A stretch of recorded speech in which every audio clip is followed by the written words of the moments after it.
Greetings, community, and welcome to NCBD Comics and another edition of Kevin's most anticipated reads tomorrow for New Comic Book Day, 8/21/2024. And here we are once again.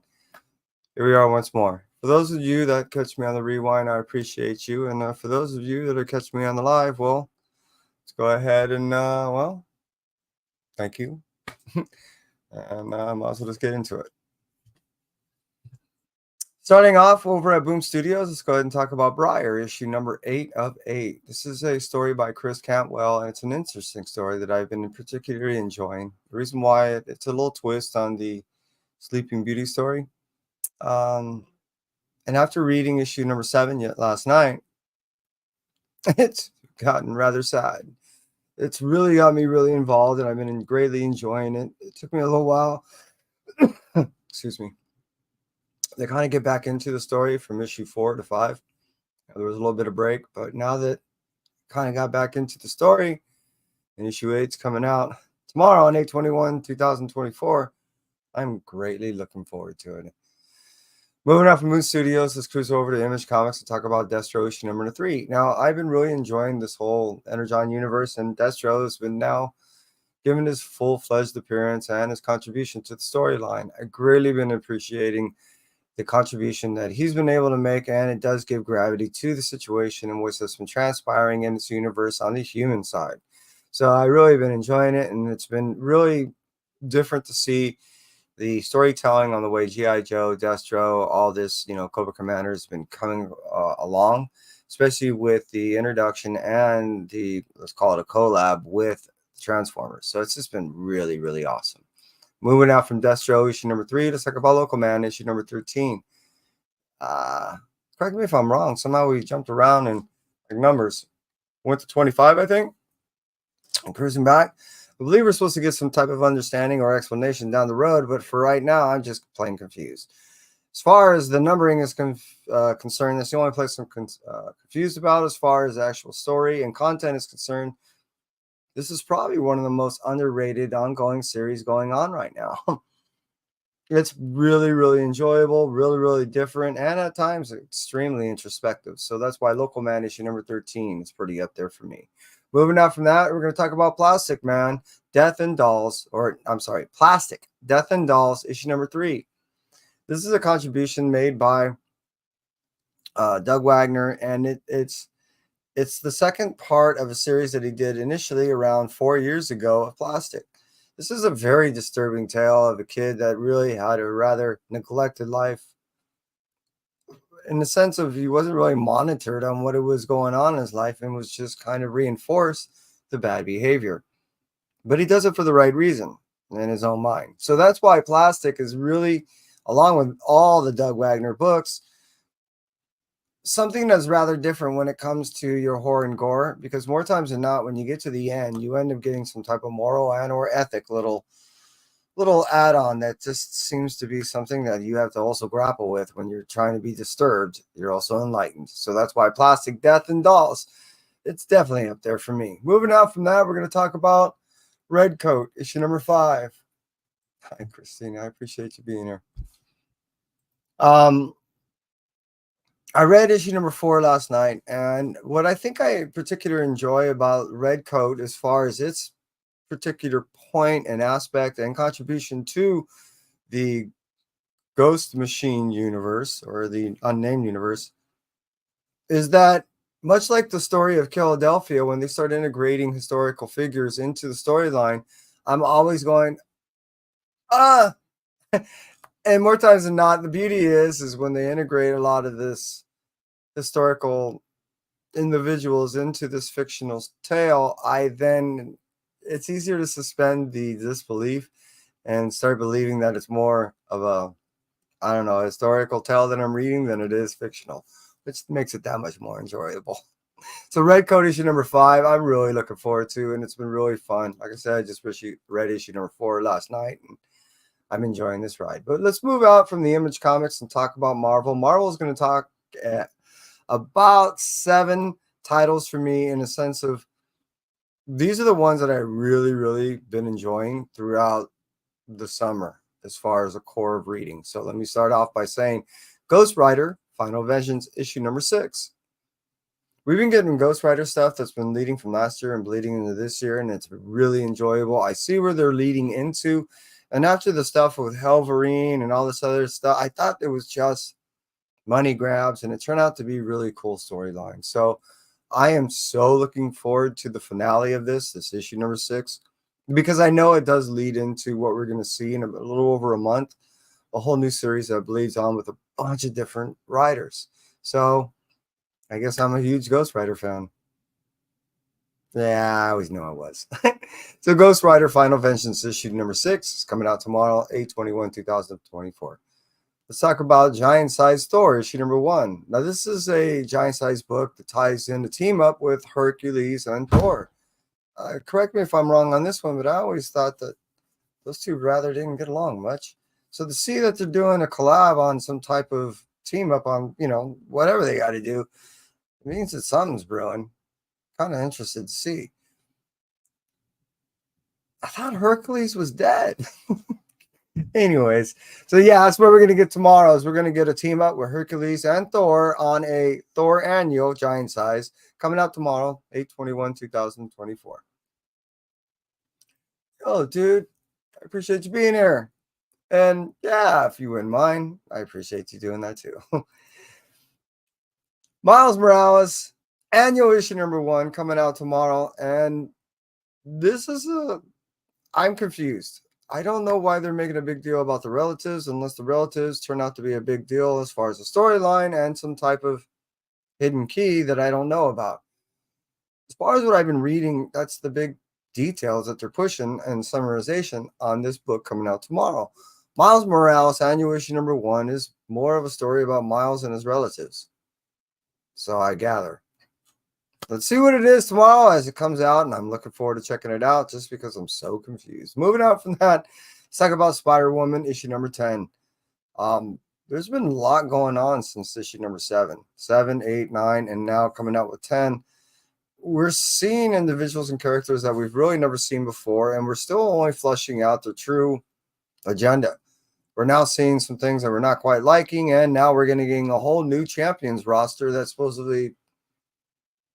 if someone was to hold a gun to my head, I couldn't tell you what the actual present champions roster is. I know a couple of the characters, but see, this is another one that I'm just kind of confused, because why is this super significant in the story that is not really tied together in any of these characters before with Spider-Woman?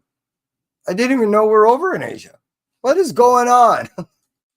So that's why I'm really curious about Spider-Woman issue number 10. I'm just trying to gather some semblance. Moving on from that, let's talk about Ultimate Spider-Man issue number 8.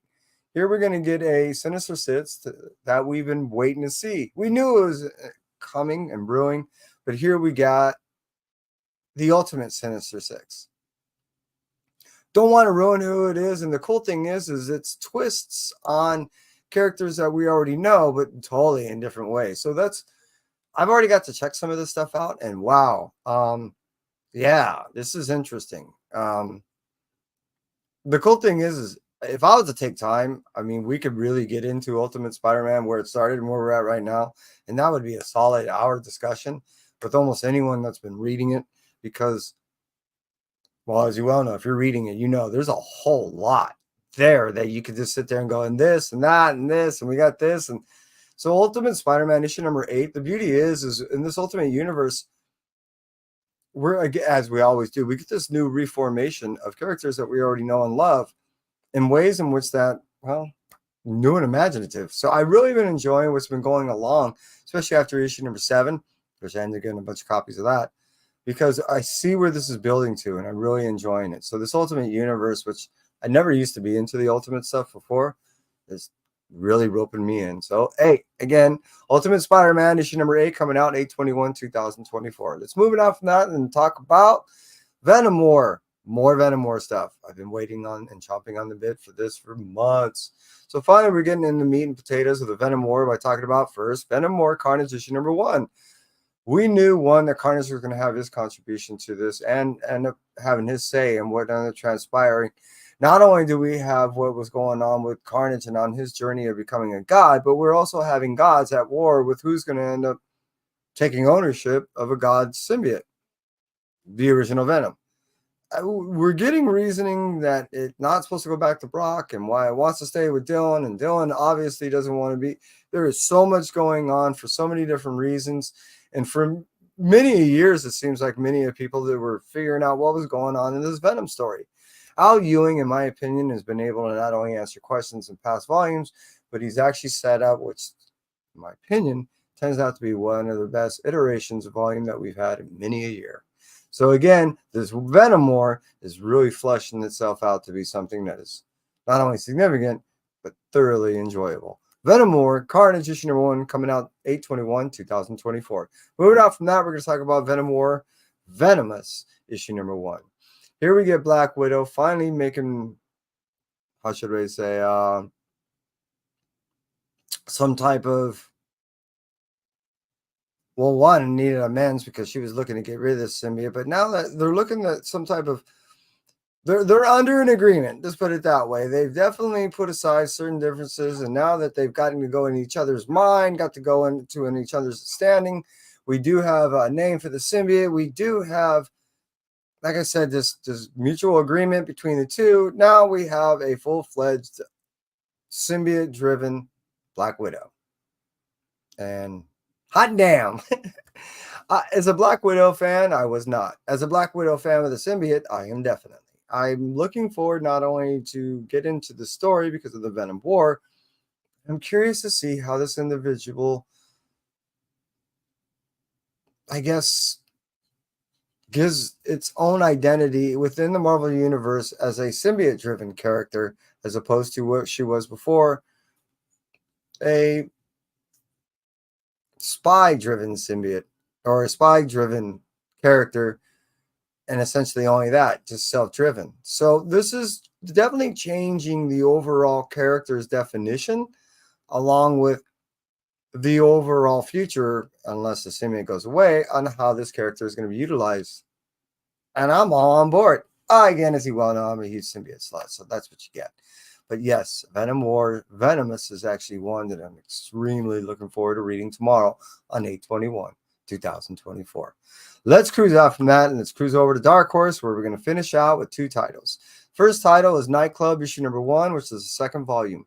I really thought after the big game, we were going to eliminate a lot of characters after the universe, and luckily Mark was able to spare a lot of these characters.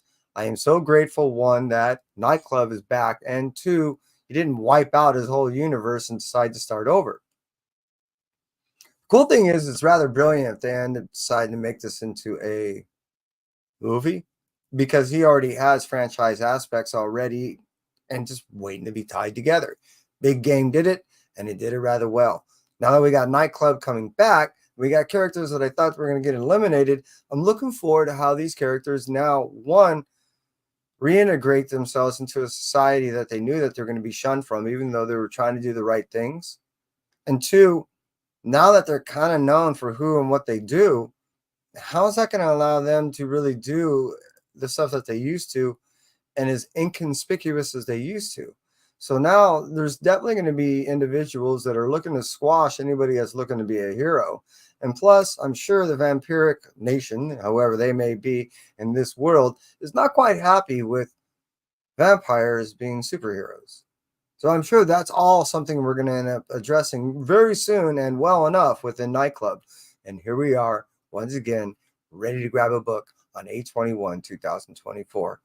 Mark, you're doing it again, and I dig what you do. Just keep doing it, and I'll just keep buying it. But moving out from that, we're going to talk about, well, this, you guessed it, our Blue Light special is Usagi Yojimbo, The Crow, issue number 5 of 5.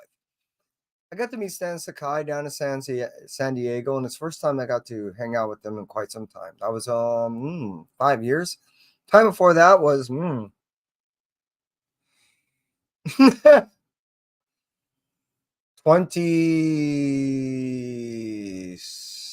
years ago or something like that. It was something crazy because it was in 93, and then before that it was 91, and before that was 89. The reason why I'm giving you all this history is Usagi Yojimbo and Stan Sakai tend to be something that's well integrated in the history of my reading. Not only that, but as a youth, I grew up well, 25, still youthy. I ended up doing martial arts, and I was also at the same time just kind of getting out of comics, but still reading some of my Usagi books. It wasn't until that I got deeply into our system that I noticed how much philosophy was in it, and being that we were forced to read so much philosophy, the beauty was is I was able to take out excerpts from Usagi Yojimbo, knowing that it came from certain folklore, certain tales. And the cool thing was is I was able to utilize it in certain aspects of our philosophy when it came to do so at the end of the night. Usagi Yojimbo to me is more in the story than it is. It's just like anything else. It's a way of an individual stand to express himself, not only in something that he grew up with, but to give appreciation for what he does. So his contribution in an artistic way is more than just that. It's a way of just showing the art of his mind and the art of which you genuinely see on a two-dimensional project, or three if you want to count the book as the depth, is another form of expression in physicality. But in a sense, there's also a definite expression in spirituality in the book, which means a lot to me in what I'm expressing to you. So Usagi Yojimbo to me is more than just a book. It's everything I just mentioned. It's kind of a tie-in of the mind, body, and spirit. When you talk about things like that, it tends to go beyond just a hobby or just entertainment or just, the surface of something as a passing by in a sentence. There's depth. And to me, Usagi Yojimbo, that rabbit, there's depth. And with each individual story that I get to read by Stan, I genuinely feel like I'm understanding the depth of the artistic value and artistic conveyance that is, I guess, being received by me and given by Stan. And so that is why, for me, Stan Sakai and the bunny is just genuinely one of my all-time faves. So, my Blue Light Special, Usagi Yojimbo, the Crow, issue number 5. As you see, it is my Blue Light Special. And for those that decide to cruise on in on the live, I appreciate each and every one of you. Ak, Jag, Christina, as always, I genuinely appreciate the fact that you drop all these links and do so much for me. Canadian, dude, I've been seeing more and more of you. I greatly appreciate you every time, more and more, because I see how much you support. And dude, you're awesome. And those of I may have missed on the live, and those of which that I may have missed on the rewind, because obviously I can't see you, I greatly appreciate you. And that's it for me. Entropy. You stay well.